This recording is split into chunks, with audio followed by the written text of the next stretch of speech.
Thank you all. Wonderful to be back with so many friends. I look around here, so many folks that I've worked with because home matters to us over many, many decades. So thank you for having me back.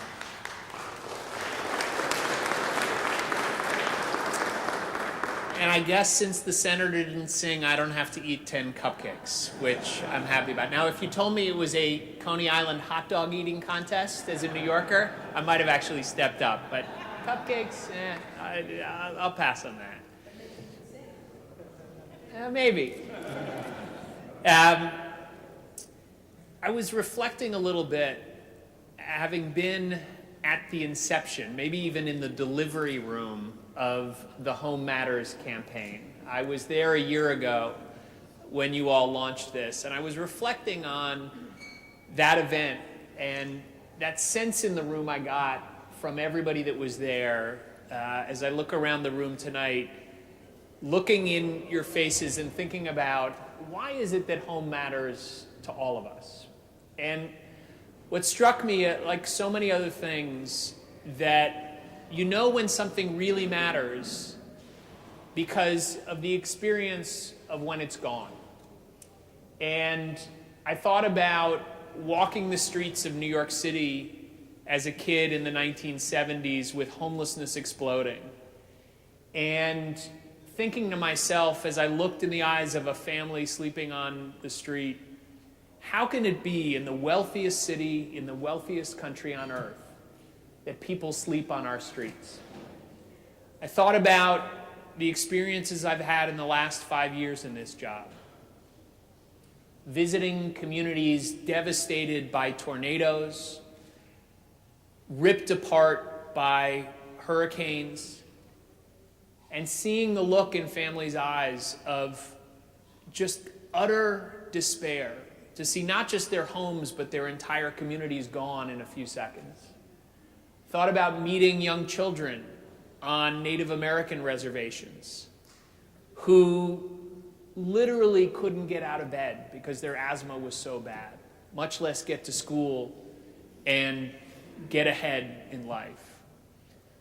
I thought about the other kids I've met in some of the densest urban areas where that feeling, you talk to their parents, no matter how hard they struggle, how well their kids do in school, they know that with a single gunshot or a single random event, the future of their children's lives would be more likely determined by the zip code that they grow up in than their potential and their promise.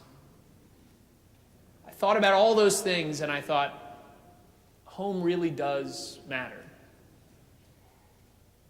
But then I also thought about the people in this room and the times that I've spent with you celebrating a homeless veteran who spent 20 years on the streets and is finally in an apartment.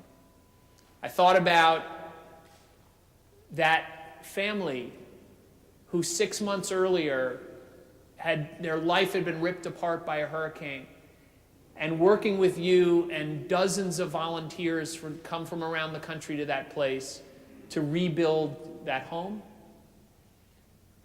I thought about the young child on an Indian reservation who no longer had that asthma because of the work that we had done there.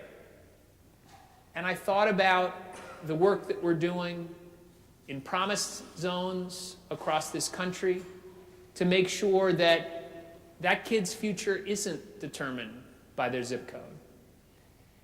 And I knew that as I thought about all those moments, that what we have in this room tonight is an unparalleled force of organizations that don't often come together in the same room, gathering behind two simple words: home matters. And I know that this gathering, if we live up to our potential, if we keep joined together, speaking with one voice, advocating, that not only, Senator Leahy said it's not going to be easy this year, that we will be able to get a budget that does justice to how much home matters. that we're also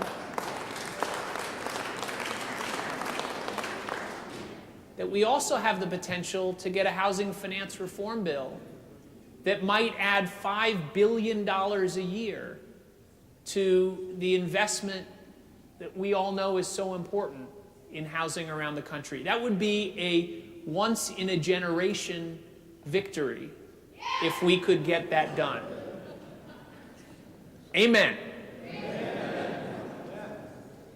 And I know that when you all go back to your communities and you confront that family on the street, a family hit by disaster, you will take heart. You will take strength from the fact that we have all gathered here 1 year later to raise our glasses and to say, home matters.